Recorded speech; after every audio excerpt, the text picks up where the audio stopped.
What is going on, everybody? Welcome back to the Phaithful Phanatic Show. We are live here on DSM-Media's Philadelphia YouTube and Twitter channels. Guys, I'm one half of your host, Dylan Davis. To my right, my faithful co-host, Scotty. If you guys are new to the channel, make sure to check us out on Twitter first at DSM_Media is where you can find us. Hit that follow button and then check out the link tree in our bio. It will take you to every social media platform we are available on. If you guys want to be interactive throughout today's show or any of our shows, make sure to check out the YouTube link specifically. It is the best and only spot to get your thoughts, comments, and questions pulled up here on the screen with us and be interactive.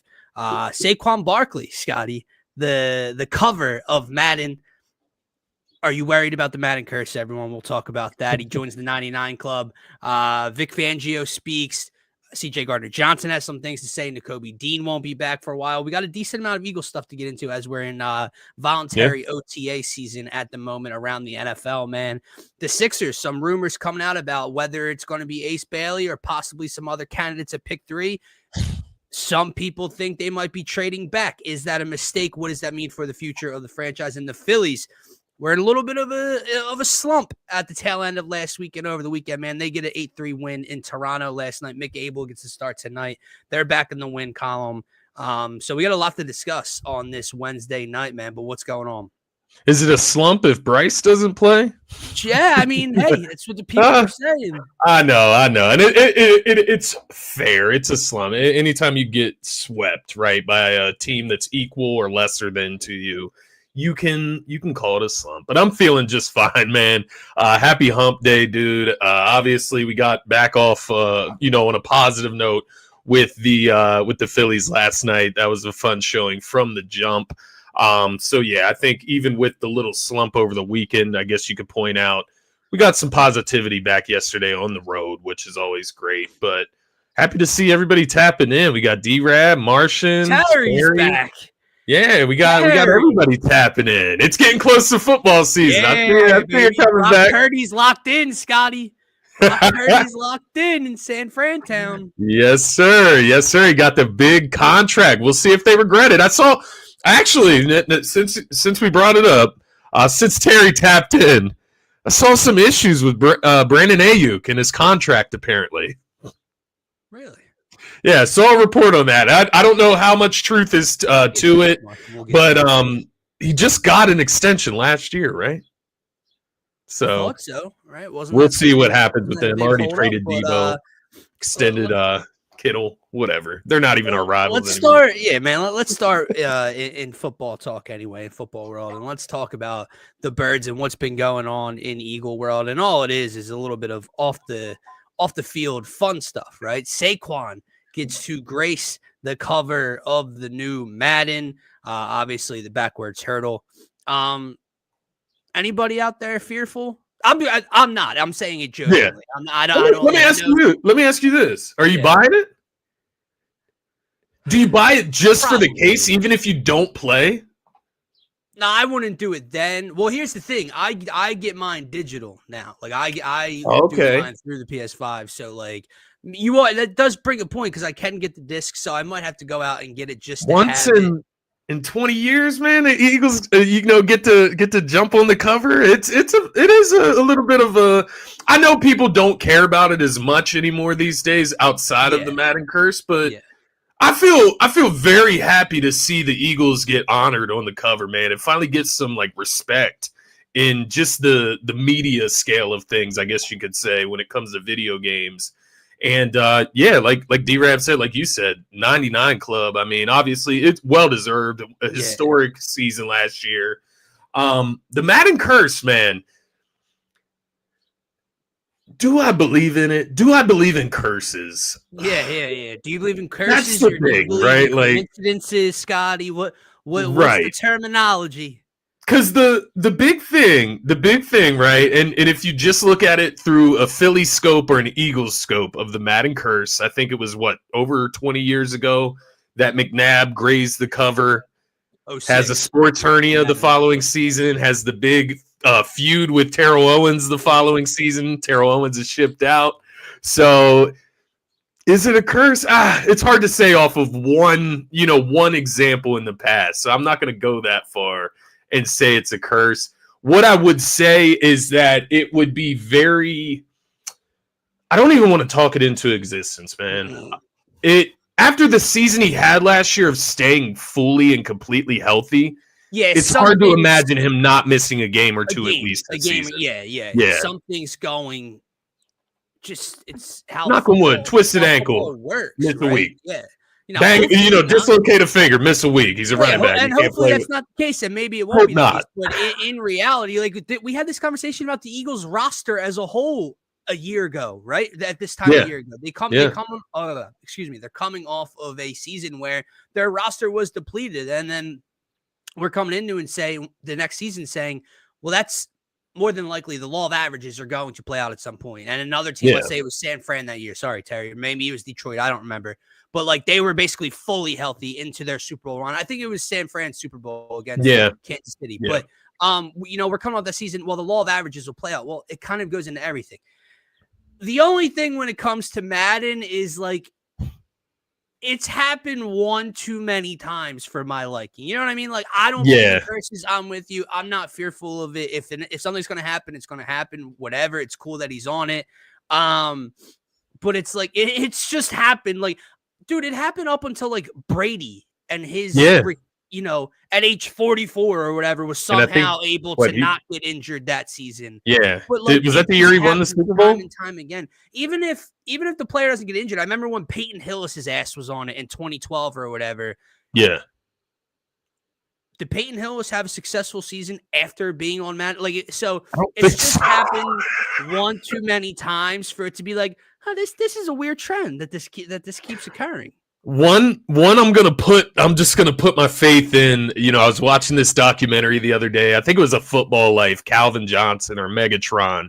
And I'm not, don't hold me to this factually. It's one or the other of these two things. It was either that the season before he went on the Madden cover, he had the historic season. He broke, was it Jerry Rice's record? Yeah, I know what you're talking about. And I can picture the cover right now. He either broke the record the year he was on the cover, or he broke the record the year before he was on the cover, and then had a fully healthy season the following season. All so right. Whether or not the curse did not impact when you break records and grace the cover, good things happen. Exactly. If that's what you're putting down, I'm picking it up, Scotty. My last question, man. Why on this specifically? Why Geno's every time, man? I'm glad you said this because I was going to bring it. You had texted it to me earlier, and I was going to respond to it now. Scotty earlier was like, "Why Geno's and the Hard Rock video or whatever?" That's just EA. Like that's just a national type of thing. You know what I mean? Like that had nothing to do with Philadelphia or the Eagles or whatever. It's EA and tourist attractions and national brand like Hard Rock. So it's like I know what you mean. It's Saquon's now if you didn't know, but that's a better look. That's a better look. Sure, you might catch me pulling up with Saquon's flipping some steaks back there, but that's what I was saying. Martian, who the hell eats at Geno's, dude? That's one of the worst ones I had. I think one of the only and last times I went down to that spot to get Pat's or Geno's, I think I was in like high school. And when you're in like high school, and I live in South Jersey, so like when you're you grow up in South Jersey and your boys are like, let's go get a cheesesteak in Philly, like we just got our license, and it's like where to go, and it's all and it's like all right, and then you kind of start to get ingrained a little bit as you get older and in the city a little more. Fair. There's a spot blowing up right now, bro. Do you know what I'm talking about? What'd you say? There's a joint blowing up right now over their cheesesteaks and like their chicken cheesesteaks. Like a newer spot? Yeah, in the city. It's like 2 words. Like the name is 2 words. It's like, oh my God. I hate that I didn't come prepared with this because now I don't want to take the time to try to find the post I was looking at. But if anyone knows what I'm talking about, throw it in the comments. But there's a place. Yeah. Good. No, there's just a place blowing up. What's it? I don't know if it's Bradley. I don't think it is. I think it's like a smaller. It's not it wasn't like well known. I don't think it had like a big opening. Is Bradley Cooper's spot in Philadelphia? Because I don't know. I thought I heard it was in New York, which I know is weird. He's a Philly fan, obviously. But I think his restaurant's in New York, unless he opened another one.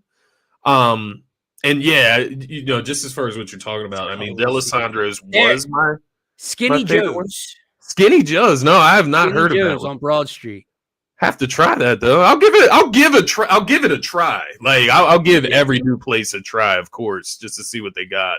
It's like blowing up on my social media from people going and trying. And that's the thing. Like recommendations from maybe even 5 years ago aren't going to hold steady today. Yeah. Like D'Alessandro's is the big one I see everybody complaining about, saying it's just not the same as it used to be. Angelo's is like my go-to though. Steve's is another one where like 4 or 5 years ago I died on that hill. Like Steve's Prince of Steaks was the best one.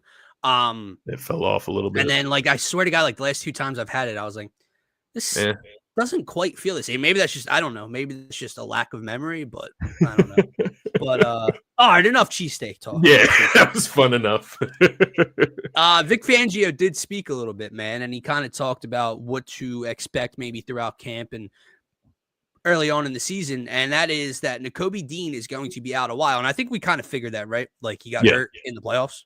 So timeline here, months, guys, he's not going to be ready to go for quite some time into next season. What does that mean for the linebacker spot next to Zach Bond, who was rightfully extended, Scotty? And then he also mentioned the trade of C.J. Gardner-Johnson and kind of led it towards it being a salary cap type of move.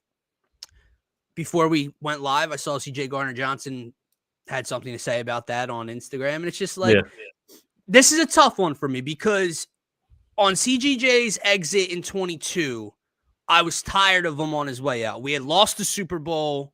I wasn't in a positive mood. Yeah. And then, he moves on, or whatever we did. Did we trade him or he just signed somewhere else that year? He signed. Yeah, he just left it. He signed with Detroit. And then, like, he's going in back and forth with Philly fans. He's got some things. And it's not like, oh, man, like, that stabbed me, right? Like we did. But like we did. I was just tired of hearing about it, from the dude. This time, this go around's a little more difficult because you saw the difference. At least maybe he was part of the difference, right? Vic Fangio, the young guys had a lot to do with it. But you would think him coming back and the difference from 22 to 23 and then 23 to last year, leadership, swagger, physicality, seemed like it had a lot to do with him. We win the Super Bowl. I'm in a great mood. We trade him. I don't want to say like, man, just go enjoy Houston, like get the fuck out of my face type of thing. Like I'm tired of hearing about this dude, but I'm getting there. Like I don't like you. Hey, I was a big fan, whatever you want to call it, a big fan of CGJ. I do like what he adds to a team once he's on your team and in the clubhouse. He seems like he can be a great leader, right? And it seemed like that. The guys look to him to be a leader. They let him speak at the Super Bowl, like pre-meeting or whatever you want to call that. But I will say this, man, he's always just opening his mouth. And if it wasn't a salary, what is the point? What's the point of like putting that out there just to create controversy around your name? And that's what it comes down to. It's controversial. If it was just in Philadelphia, you have a different argument. Right. Well, like you get booted a year after. Time and time from everywhere you are. And Detroit, they go to the NFC Championship. He's gone the next season. Yeah, and there's rumors about the type of teammate you are and causing problems. And in his post, he was like, "I didn't have a problem with no one. People had problems with me." Well, that's a you problem, brother. Like if people have problems with you, it's probably for a reason of something you're doing. Like that's not just, oh, I ain't got no problems, but people don't like me. Well, you're doing something within the locker room to rub people the wrong way.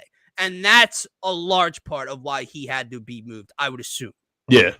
And to answer this question, I mean, I don't think this is – I mean, he did help us get a Super Bowl. Let me go back a little bit when I think about it. If you're saying playmaker, ball hawk – Asante was level. Not even just here, bro. Like Asante Samuel everywhere. Like ball hawk. Yeah, I mean, like consistently over a course of 5 to 10 seasons rather than 2 or 3 from CGJ. Was he in New England, right? Yeah. He was in New England before he came to Philly, man. He had, I think he won at least one Super Bowl with New England. No, I think CGJ, what it comes down to, bro, is that he has like I'm not going to disrespect AJ and say that he has like an AJ Brown personality, but what I guess the way I would phrase it is that,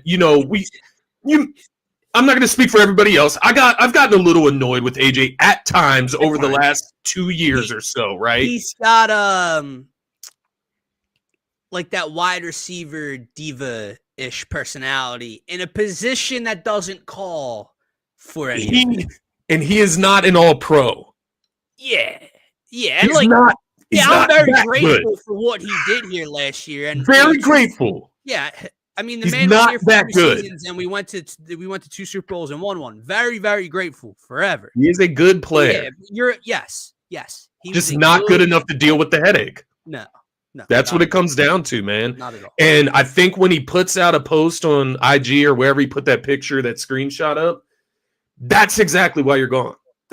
Like, that is why. Like, boom, you just put the example out to the world. You can't ignore one statement about you. Not like one. Vic Fangio didn't say anything negative about you in the statement. Yeah. He was asked the question and simply like to divert this. He literally was like, it was for salary cap reasons. And Vic Fangio doesn't seem like much of a bullshitter. So if he just felt like this was the best road to take on CGJ, then I That's trust very him. true as well. Like at this point in time, I think we're all in agreement to trust Uncle Vic, right? Yeah. And and this is Uncle Vic's say so. CJ Gardner-Johnson is not traded without Uncle Vic say so. Yeah. It don't matter if it was salary cap for real and how he was like, hey, I need to make this happen. If Vic Fangio doesn't sign off on it, that's not happening. Yeah. So, and Nick Sirianni as well. So yeah, we trust Uncle Vic. We trust Uncle Nick. Howie too. Yep. Yeah. He was just asked a question like about the trade, I think, and like his defense in the fit or whatever, Martian. And the part of the clip I saw was him basically just chalking it up to being a salary cap move, something that that Howie had to do this offseason, and he's okay with it moving forward. And best of luck. And then CJ just before we went live, I saw his post. And I'm like, there he goes. Like you just can't stay out of anything. Would you rather have CGJ on defense or would you rather have Dallas Goedert on offense? Oh, that's a great question. I mean, and again, what are the headaches to us? You know what I mean? I'm not in the locker room. I don't have a problem with the guy. I don't know what's going on behind closed doors. So that's tough because I think CJ Gardner, man, I was about to say I think CJ Gardner-Johnson's a better safety than Dallas Goedert is tight end, but is that so? Do I think that? I don't know because Goddard is just so like up and down, I think bro. Like the way I'm looking at it is which hole is going to be more difficult to fill. The safety spot next to Reed Blankenship, which was CJ Gardner-Johnson, or Goddard's lack of presence if he was moved on from and it's Grant Calcaterra or whoever in the offense. I think that's fair. I think it is close to Craig's point there, but I think that's a fair way to put it. I do think a secondary piece would be harder to replace than a tight end on our offense with our offensive line in mind, right? How good our offensive line and how stable it is. I think a tight end's a little bit easier to replace, but man, we'll see, man. This gives a huge opportunity just thinking about it for Quinyon, Coop DeJean, Reed, all these guys get to step up and be significant leaders in that secondary this year with Slay and what are your CJ thoughts? I know we're in like voluntary OTA time. It's beginning of June for Christ's sake. But what are your thoughts on when we say young guys? I think we immediately go to Quinyon and Coop, right, from last year. Yeah. But what are your thoughts on the next level of young guys that were drafted 2-ish to 3 years ago, have had roles on this team, specifically on the defense is who I'm talking about, that might get an opportunity. And what I mean by that is a Sidney Brown next to Reed Blankenship, right? Oh my goodness, why am I drawing? Keely Ringo. Yep. Yeah. Like, what are your thoughts on those guys filling those needs, filling those roles rather than an outside source, right? Someone that's going to, a big addition like CJ Gardner-Johnson was bringing back the namesake. What are your thoughts on like Sidney Brown being the starting safety next year or Keely Ringo having a much bigger role in the secondary? I think it would be foolish to say it's not a little concerning having two like fresh faces in the secondary, right? And when you look at Sidney Brown, you look at Keely Ringo, you ask yourself, why haven't they at least earned like playing time on defense. Like these guys are specifically special teams guys. Yeah. May have saw Sidney Brown in that secondary one or a couple times when guys were out or something. Yeah, he had his pick 6 in the 23 season against Kyler Murray. Fair 100-yard return. So he showed sparks. I mean, they look like they have talent. They come from pedigreed institutions, right? It just begs the question, why have we waited this long to get them out there? But maybe this is the year that they come to. I think we have a little bit of option here, man. I think there's a little bit of concern with Keely Ringo, in my opinion. You look at the rumors that have been floating around the Eagles, and like, do they go out and get a Jalen Ramsey or a Stephon Gilmore? I've seen thrown around. Just another veteran presence in that secondary as far as a corner. And I guess for me, that just, garners a little bit of concern for Keely. But I guess on the other side, I look at this as more of a positive. If Sidney Brown is not ready, if Drew, who we got in the draft, the safety from Texas, is not ready. Yeah. Why do I always get the names confused now? Justin Simmons, the safety. He's still out there. Yes. I keep getting the Simmons names confused. Confused. Be an Eagle very badly. He wants to be an Eagle so bad. He's waiting for us to call. And I did see something, regarding like a certain time of the offseason where the Eagles will have where it won't cost them a comp pick by signing him, and that we may be waiting until that moment in order to do so. So I just feel like we do still have that in our back pocket there where we can add something to the secondary. So I'm not overly concerned, but Keely Ringo, it feels like he deserves a chance, man. And he's bred from that Georgia class, right? It's tough with those guys because it's almost like they've been put in the rear view, right? They're in the back right now. They've been lapped by Quinyon and Cooper, and for obviously very good reason. Yeah. And I know it's easy to say this because these are the new toys this year's draft class, because I see Greg's comment about Jahad Campbell. Yeah, obviously. But it's almost like I'm more excited about the new guys and beyond Jahad Campbell this year than I am for those guys to get an opportunity. I know he's undersized. The safety from Texas you alluded to, I can't remember his name right now, which is bad fandom. Andrew, is it Andrew Makuba? No. Makuba, yeah. Something like that. I don't want to butcher the last name. It's close. And then apparently the third exciting white. Jalen Carter had things to say about him today, dude. Ty Robinson apparently is a monster of a defensive tackle. So I've been hearing some good things, yeah. So I'm sitting here and I'm like, all right, we've added Campbell, and obviously we lost Sweat and Milton and a couple other pieces, but we added Campbell. You hear things about Ty Robinson. You got the safety from Texas. Don't forget about Azeez Ojulari or Josh Uche to maybe make an impact, at least one of the two, right? And it's like I'm more excited about them bolstering depth than I am about a guy like a Sidney Brown or a Keely Ringo to get a shot. Yeah, no, I do feel that. And I did want to circle back. I think it was Craig's comment here.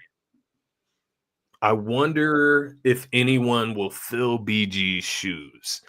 And I'm curious what he means by that. I'm assuming leadership from the pass rush position. Yeah. Does it not feel like Nolan Smith? It might be too early. It might be too early. I know what you mean though. But they're just so goofy. Yeah, they're fun leaders. They talk shit. They do it in a fun way. I think that's just perfect as a leader on defense. Not taking it too serious. You talked about him getting better in the run defense too. That's always a good sign that he's working on that. Just get on the field more. Did you see I forget if it was on a podcast clip that had gotten posted or a reporter somewhere. I'd have to dig it up again. Look at me, all unprepared for today. But someone, and I think it was on the Eagles or a former Eagle, was talking about Jalen Carter from last year, or someone that we played potentially in the playoffs, and they said, "Bro, he doesn't even know how to play the position yet. He's just doing this off of raw, pure talent." Now, I don't know how much goes into that, right? And it's not a slight towards Jalen Carter. It's just he's so raw and so young, and he's quite arguably already the best defensive tackle in the National Football League today. Was one of the biggest reasons the Eagles got to the Super Bowl and ultimately wins a Super Bowl. Yeah. And he doesn't quite grasp playing the position yet. That's unbelievable if there's any legs to that comment by whoever said it again. I think it wouldn't surprise me if it, came from I'm not going to just throw this out there. Don't take it with a grain of salt. It wouldn't surprise me if that came from the Chris Long pod, just the way they get down. He has Bo Allen on there from time to time. Yeah. You might be right. Position. Oh, just take it out. Thank you so much. I almost forgot this before we moved on to Sixers. Last little piece of information, Eagles talk to get out there. Would Bryce Huff have made a difference if he wasn't injured? I don't know, because I can't say definitively no, because we didn't really get to see all too much of Bryce Huff injured or not. I'm just going to assume no. Again, I trust Uncle Vic, and if Vic Fangio can't find a role for you in his defense, then that's a problem. And then the early season tape of him just getting absolutely bodied and giving up on plays and staying just really rubbed everyone the wrong way. That's probably why he lost playing time. This isn't so much of a Bryce Huff conversation, man. This is a Howie Roseman conversation.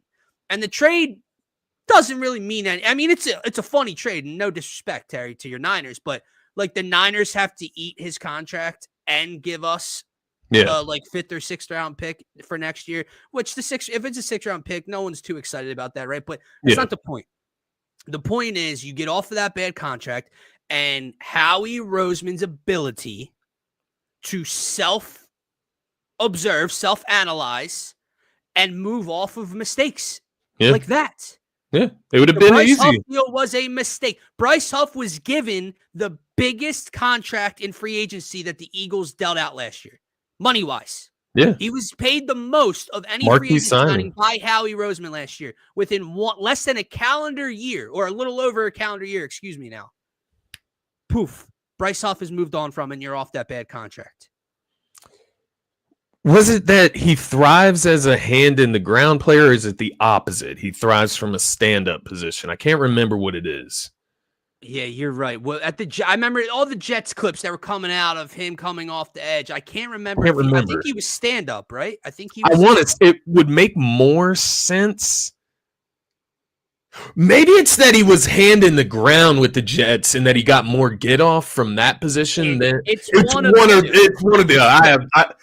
Basically, he was asked to do the opposite, I think, here. Exactly. Than what he did in New York in the year that he thrived. Exactly. And a positive for Terry, he gets matched up with Robert Saleh. Yeah, that he was matched up with in New York. So I'm not going to call it a win-win. I'm just excited that you got off the deal. You open up that money. Yeah. You actually, you know how I feel about later round picks. If it's a late 6th round pick, at that point, I don't really give two shits about it. But you get a little cookie back for someone that was an ultimate disappointment. And again, because to get into the next segment we're going to get into, which is our 76ers, I'm just looking at general managers and holding themselves accountable and getting off of things at the right time. Yeah. And Howie Roseman checks all those boxes. I just think, clearing the lane for guys like Jalix Hunt as well, right? Like these young guys, and then the additions that you made in the offseason that they have more upside than what Bryce Huff is given to us. So if you keep him as a resource on the roster, he's just going to take up playing time that is unnecessary. He doesn't fit. Take up playing time and money. And I just wanted to touch on Jalen Carter, man. Yeah, I think we often sleep on Jalen Carter. Like, it's not that we don't rate him highly. I know what you mean. I just think we don't talk about it enough because it's almost like at this point so early in his career, it's just become a given. Yeah. Jalen Carter is going to show up and dominate a football game. Yeah. And in reality, we're not used to that. It's the same thing with former, basically everywhere. It's what we talked about with Quinyon and Coop, and I'm so glad they allowed them to do that day one, because when you get these highly touted guys in the first round, right, best at their position type of guys, it just always felt like we were the organization that treated them with kid gloves in the first. Jordan Davis. Essentially, yeah, like Right. just part of a cog in a machine. And then you see guys like a Micah Parsons, day one. Yeah. Arguably best defensive player in football. On the field every down. That's what we got with Jalen Carter. And year one, we didn't get that year one. Don't get it twisted. But this past year was his coming out party. He's so young. He's so talented. He's so strong. And once he starts to piece together just the little different things he can do with leverage and his hands and how to play that position at this level. Oh, buddy. He got his playoff moments too, man. Yeah. He got those under his belt. Why do you think I said he was one of the biggest reasons they got this? Scotty, if he does not get to Matthew Stafford at like the 14-yard line in that blizzard, we don't know if we have a ring. I was about to start crying.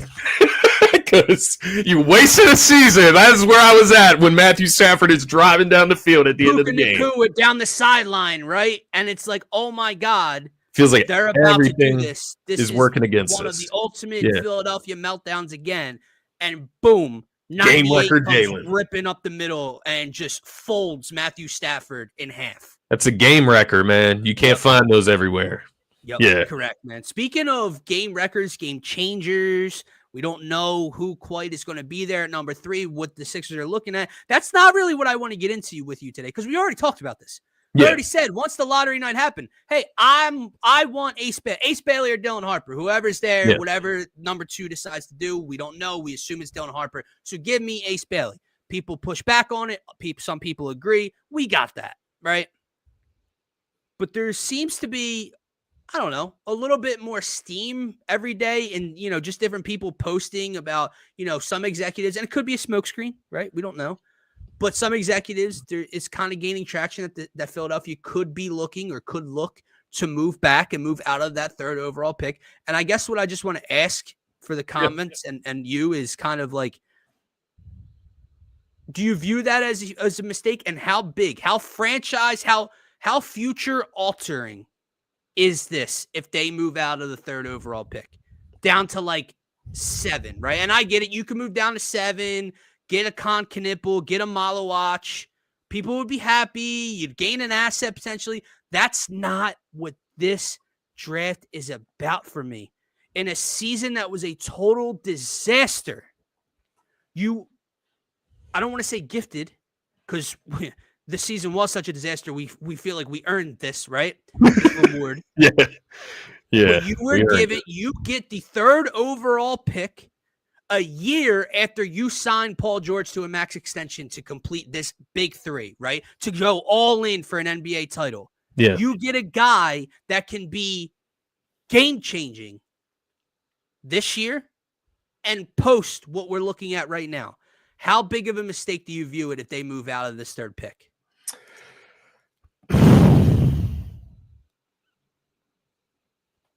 I think right now, with the status of Embiid up in the air, I think it would be a huge mistake.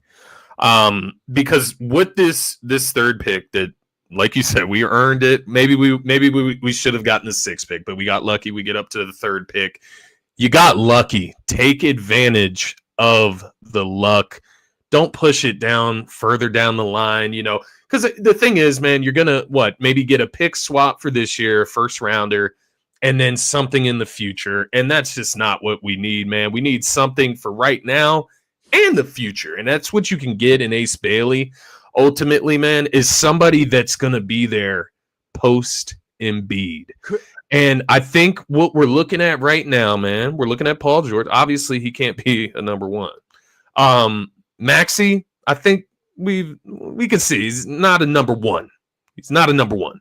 So you need to find somebody that can potentially be a number 1 for the next decade. And I think Ace Bailey fits that mold specifically. This is what I would ultimately do, though. I need something from Embiid's camp. I need something from his camp, man. I need to know what's going on. Because if he is not, is he coming back next year?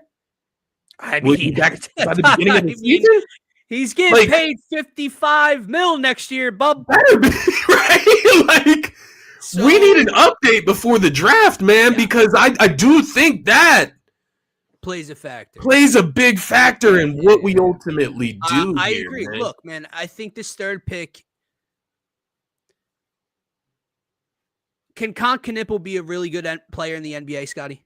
I know you're very high on your Duke boys. Yeah, he can. Is he a star? He can be a very good player. No. Can Malawach be a very good player? Can a Trey Johnson from Texas be a good player? Yeah. VJ Edgecombe. Could VJ Edgecombe be a budding? That's the guy right in the middle, right? Where some people think he is, some people don't have that faith in him becoming that. The point is, when you're looking post Embiid, I can't just have a good player. Yeah. I'm not looking for a Knippel post Joel Embiid. Yeah, I feel that. If Ace Bailey is, and I know there's some people out there that believe he's just a complete X. If Ace Bailey turns into the type of player that his raw talent suggests he can at this level with his size, he's a guy that can be a 1A, 1B. He's a top 3 draft pick. So 1A, 1B, 2 a maxi, 2 whatever else you develop on the years past Embiid. Yeah. Yeah, because everything I've seen about VJ Edgecombe, the people that want him, it seems like it's because they think Embiid is going to be there next season, and they think that he will fit next to Embiid and more quickly. Better, right? Correct. Won't need the ball in his hands to score like Ace may need to at the beginning, so on and so forth. They think he'll fit next to Embiid, man. If Embiid isn't going to be there for a while, then you don't need to worry about that. We're going to need somebody to score the rock. Not just that. And I know with a young guy and a new player as well, they're going to need that camaraderie. But even if Joel's ready to go day one, we are back to how do we get them to the postseason healthy? They are going to miss lots of basketball again next year. Not as close as the pace they were on December of this year, but they're going to miss games. They're going to miss time.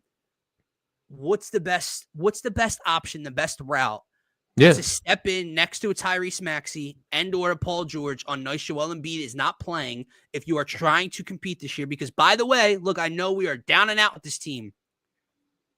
The Knicks clearly don't feel like they are as close as they are. Yeah. Tatum probably going to miss the entire year. If you're the Bucks, how the fuck do you not trade Giannis out of the Eastern Conference? Yeah. Same way Jimmy's out of Miami already. We saw that scenario. And look, and Indiana, it's all credit to them. And I know I'm about to say something really stupid. Even though the Indiana Pacers are headed to the NBA Finals, do they strike fear in you? Be honest. Do they strike fear in you?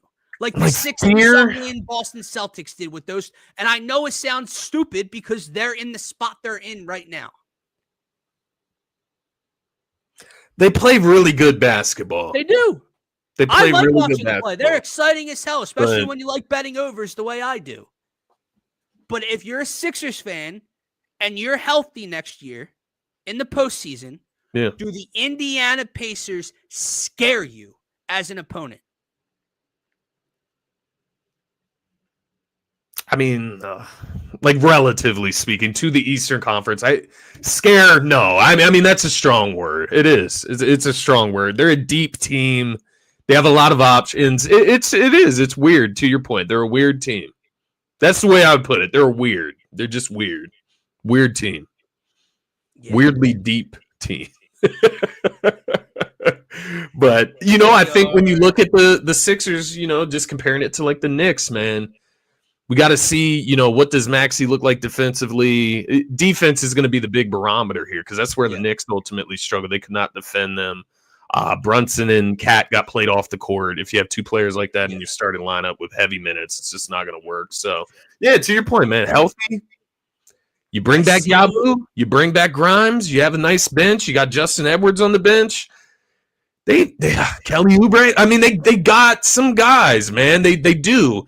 And I think to that point, man. What we always say, be healthy.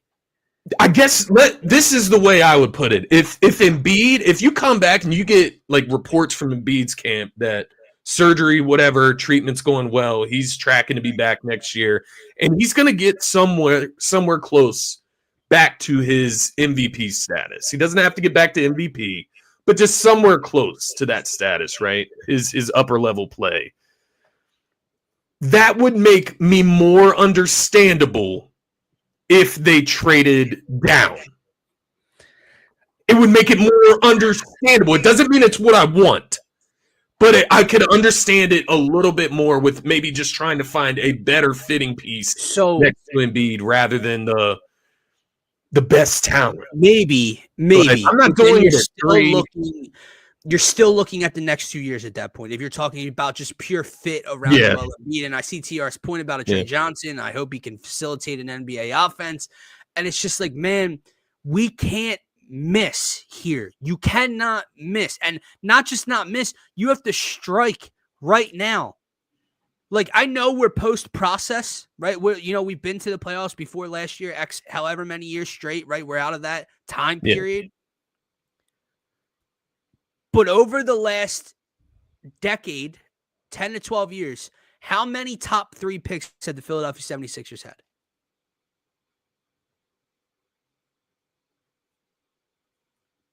6? 5? Is this 5 or 6? Yeah. You've hit on one. And the one has missed more games than he's played in the NBA. And I'm not trying to sound like an asshole when I say that, because I hate when people bring that up. But it's the truth. Yeah.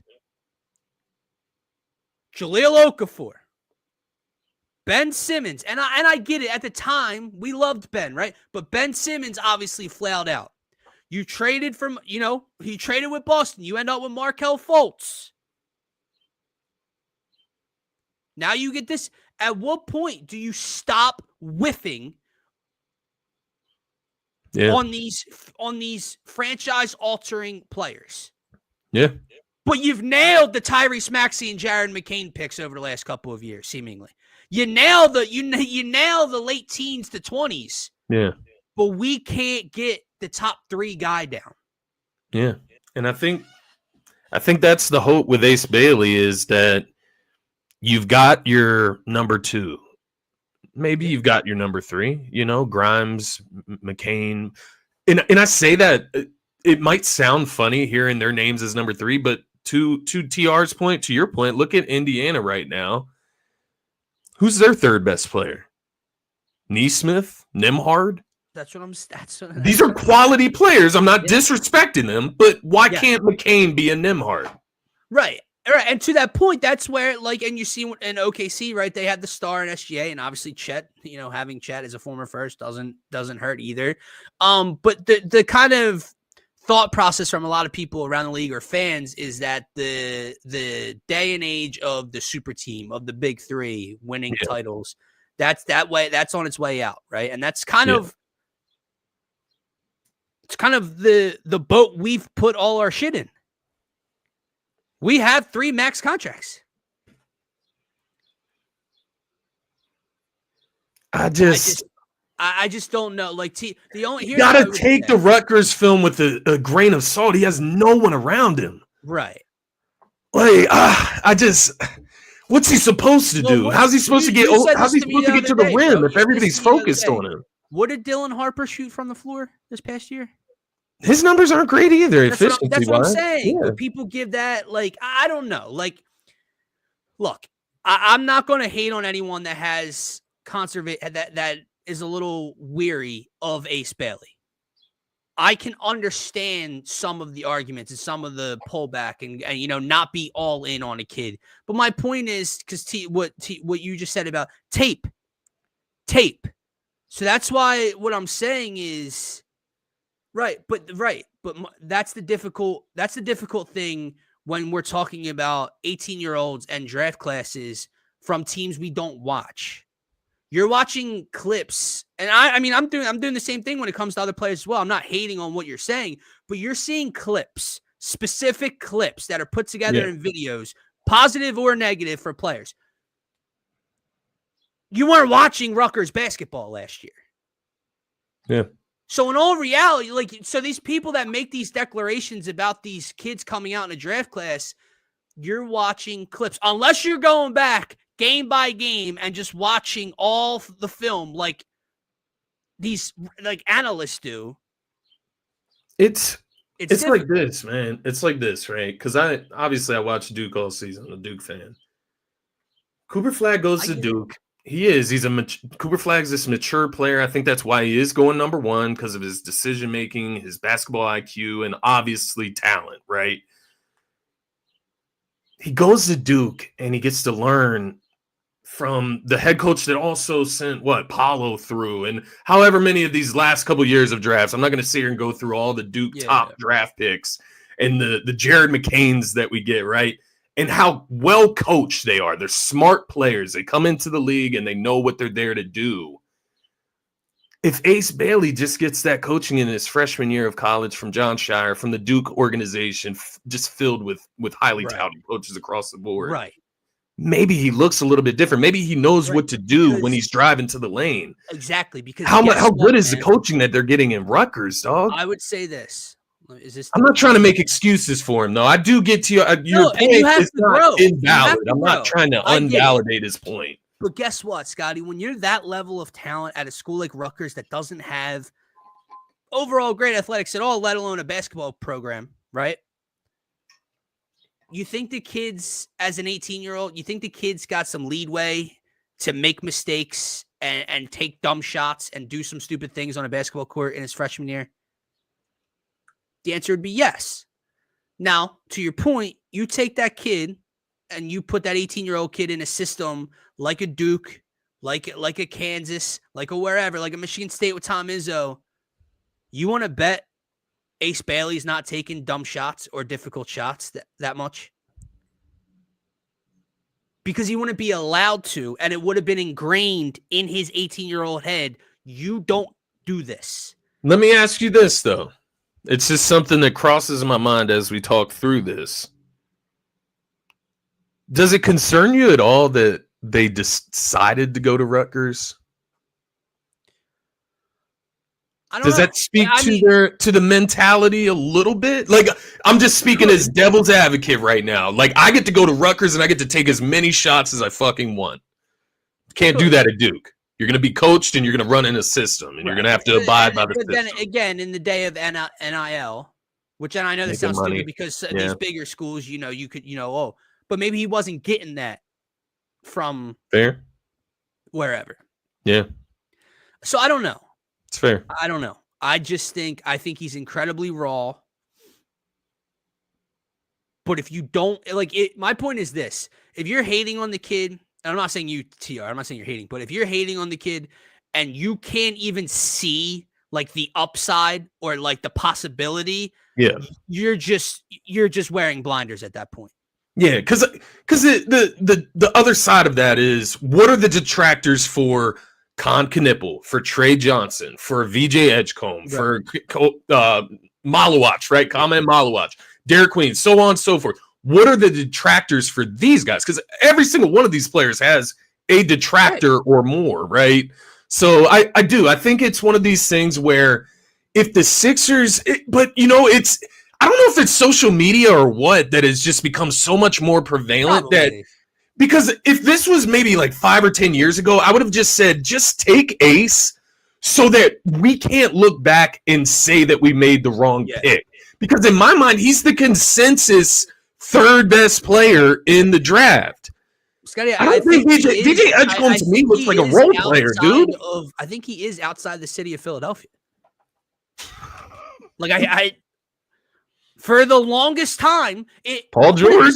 When we weren't considering getting inside the top 3, when we had playoff aspirations in like January, who were the 3 players talked about at the top of this draft class?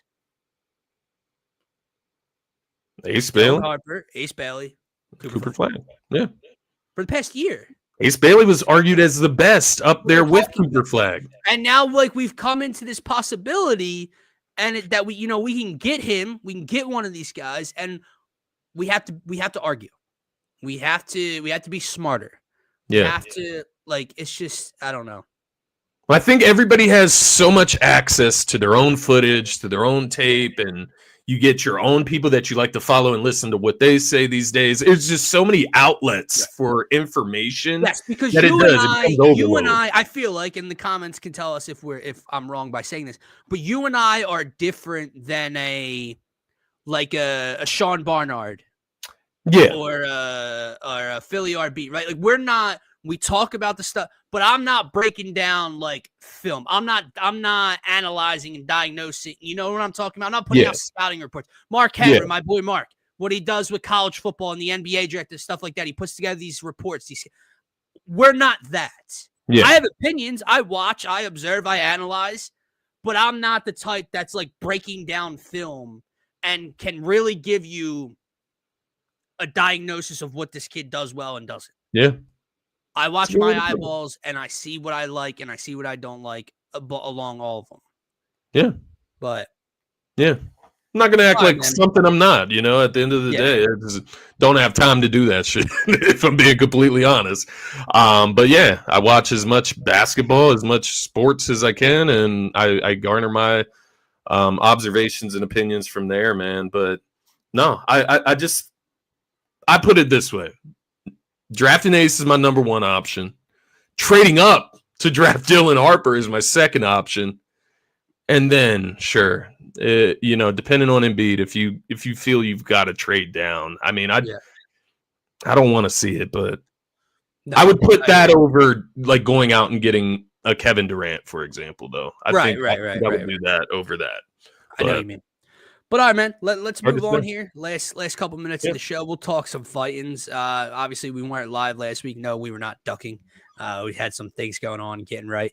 But obviously, the Phillies, after winning 9 straight, I believe, over the 2-week period, they won the first game of a doubleheader against the Braves to ultimately win that series versus Atlanta last Thursday, 6 days ago. And then they lost the second of a doubleheader and then went and got swept at home at the bank to the Milwaukee Brewers, who are a good baseball team. And people were having some very, very fun conversations, fun-spirited conversations, I'll say, because I go on social media and, on Sunday, and the sky's falling again. And and then the Trey Turner makes a bad error at shortstop that almost cost them the game. They have a center field issue. The sky's falling. And I'm not, the one win last night doesn't solve that problem, right, for most people. But it's just like, God damn, man. It's like they just want. I'm not saying getting swept is acceptable. I get it. Making some of these errors isn't acceptable. But like Trey Turner is back to being called a bum. Trey Turner leads the National League in batting average. Maybe the league. It might be the league, but I know it's the National League at least. He's the most hits. Homer twice last night. They were without. Thank you, Craig. I don't know, Scotty. The best player on the team. And I know baseball is a little different. It's not quite the same as, if you're missing your quarterback in football or if you're missing your star player in basketball or your goalie and your star goalie in hockey. It's different. So there's a lot of other guys. You're up there alone at the plate. It's different. But they were missing Bryce Harper. Things happen. I feel like dude, it is June 4th, and I've had this conversation 19 times on here with you. It's exhausting. Where are you at with the fighting, Scotty? Yeah, man. I think I feel you. I think there's reasonable ways to analyze the Phillies throughout a 162 game season, and it doesn't have to be end all be all conclusions. I think when you look back at the Brewers series, like you said, you don't have Bryce Harper. We watched Luzardo get shelled like we have not like we couldn't even fucking imagine from the rest of this season that he's given us so far. So I just have to hope that's a one-off. I have to assume that's a one-off. And so when I look back on the series, man, it's just you take it on the chin and you move. We're a lot stronger as a fan base. Like our loyalty should be a lot stronger than it is. And I do wonder once again, man, social media overreaction. And I'll tell you what, I'll go a step further though, because there are some people I respect on the airwaves as well, and some of these guys are diehard Phillies guys, and it's like I swear I'm not a Looney Tune when on a Friday night or a Sunday afternoon I'm seeing tweets by some of these guys, and they're quite drastic about the negative direction of this team. And then it's like Trey homered last night, and one guy in particular, I won't name him, but he basically tweets out, "Oh, I thought," it's like, brother, I swear to God, you tweeted something negative about Trey Turner. Yeah. What you said is 1,000% correct. You can analyze each and every Phillies game. Trey Turner, the number of errors he's had since he's come over here to Philadelphia, the money he's being paid, it's not an excuse. It might have cost them a game on Sunday. You can have that opinion. Trey Turner cost the Phillies the game last Sunday. But then we somehow take that, and it's the same old team, and they're not good enough to compete. What? How did we get to that point from point A? How did we get that far? I don't understand it, man. I really don't. I don't understand it. I guess I would just have to, once again, tune into other fan bases and see how they react, right? I mean, it's just, I don't know. It's kind of fucking exhausting. And then I saw Martian's one comment, and I know like it's slightly below 500. Maybe it's 500 with the win last night. But Phillies records against teams that are 500 and above, and they were like a game below 500 or something like that. So it sparked a conversation of, well, yeah, they can go on winning streaks against the Rockies and the Marlins and the Nash, but they can't beat anybody good. And I'm just thinking in my head, it's like, all right, well, they just won a series over the Braves. And I know the Braves aren't over 500 because of how they started, but that's a pretty good ball team now, right? Yeah. If I remember correctly, they did beat the Dodgers earlier in the year, right? Does that count, or is that now? They did go into Cleveland and win a series against the Guardians. Does that count? Or yeah, we can look at things, man, with a team that's one game over 500 and maybe they beat the Phillies, and that alters the Phillies record against teams with 500 records or better. Come on, man. I did want to ask you, because I did come across something that was interesting to me. I just want to ask you, like, how big of a deal is it from your perspective? Maybe it's not a big deal at all. Like, maybe it's not. I'll throw it to you. Phillies are 6th in the NL in run differential. Mm-hmm. So you look at the top of the run differential list. You got the Cubs at plus 102. You've got the Dodgers at plus 80. You've got the Mets at plus 67. Those are just the 3 I picked out. They're obviously 3 of the top teams in the NL along with the Phillies. The Phillies are at plus 27. How much do you put into that? Because, for example, we had a 17-7 game over the weekend. Correct. And the Dodgers beat the Yankees by 100. Like, the Dodgers beat the Yankees like 18-2 or whatever the night we lost 17-7. Fair, yeah. So, like, you get what I'm saying? Like, fair, it'd be one thing if the Phillies like run differential was hovering right around like even. You know what I mean? Yeah. That's a cause for concern. What did you say our run differential was? Plus 27. Come on. Well, like we're acting like we're plus 2. Like, that's fair. That's fair. Because to your point, that separation can be compiled within one game, 1-2 games, maybe one series, right? Yeah. So that's fair. That's fair. I was just curious. It was something that stuck out to me. I will say this though. In a season where I think, more positive than a large fraction of the fan base is on a night-to-night basis, no matter what's happening with this team, win or loss, I have grown to like.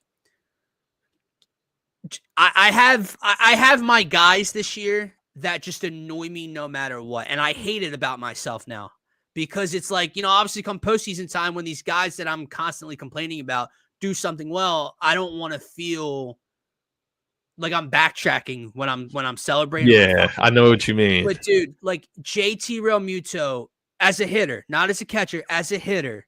Yeah. Oh my God, it's unfucking bearable to watch 90% of the time. And then you watch Marshawn come in Right. Alec Bohm, Win you a dude, game. most nights. I can't. Those are the two. I have two guys that I just like. I irk when I watch. They irk me when I watch them hit a baseball now, But then and it Bohm bothers goes me. 4 for 5 last night. Or Yeah, something. exactly. But yeah, I have had that happen to me so far this season. But I will say before we wrap up, exciting stuff tonight. Mick Abel. I'm excited for this one. Called up. Taijuan Walker sent to the bullpen for the foreseeable future.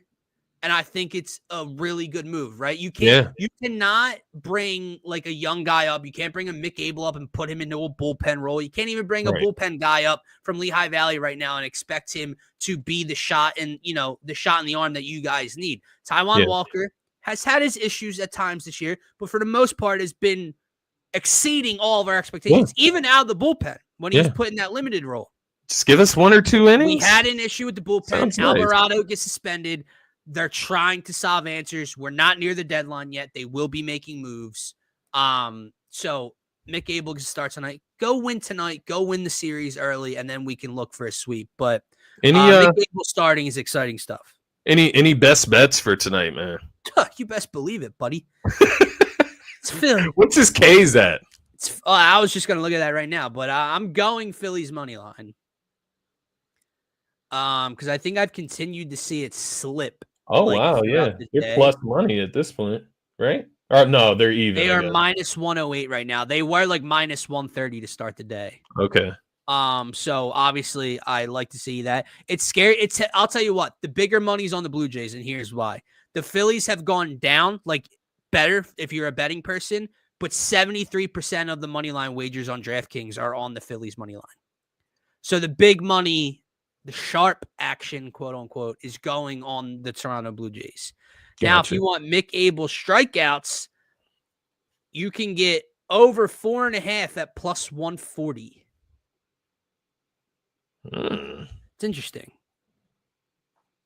It's interesting. I don't know. I don't want to be negative. Right. It's interesting because obviously we know he threw what, 10 or 11 in his 9, 10, 11 against Pittsburgh. But that's Pittsburgh on a Sunday afternoon at the bank. You're in another country, against a Vladimir Guerrero Jr. and company. Not that Toronto is the end-all be-all of lineups, but they have. So it'll be interesting to see what he does tonight. This is always the part that makes me want to lay the over, though. Strikeouts for Mick Abel over under is 4.5. It's plus 140. If you go up on DraftKings to strikeouts thrown, you know how you can slide over to like the 4+, 5+, 6+? Yeah. 5+, so the same number of over 4.5 is plus 125. It's plus 140, plus 125 if you go with the alt compared to the over-under. Interesting. Tis. Yeah, interesting. I'm definitely going to lay Phillies money line. Yeah, I think that's the way I just got. We'll have to discuss Mick Abel. We'll have to discuss that offline. But yeah, best bet is definitely going to be Phillies money line. I guess I saw it at the minus 30 earlier. Maybe it was even in the minus 40s this morning when I looked at it. It might have been. Dude. I wake up at like 6 a.m. start looking at shit for the day like a fucking freak. Yeah. But yeah, minus 108. That sounds like good value. Yeah. I may have to do both. But anyway, guys, we're over the hour mark. We weren't expected to, but it's okay. For myself, for Scotty, for DSM, make sure to enjoy the rest of your Wednesday. We will be live again Friday afternoon, talking more Eagles, more Phillies, and probably more Sixers as well. Make sure to subscribe to the YouTube channel. Follow us on Twitter at DSM_media. Peace out. Go Fightins. Go Fightins. Thank you, everybody.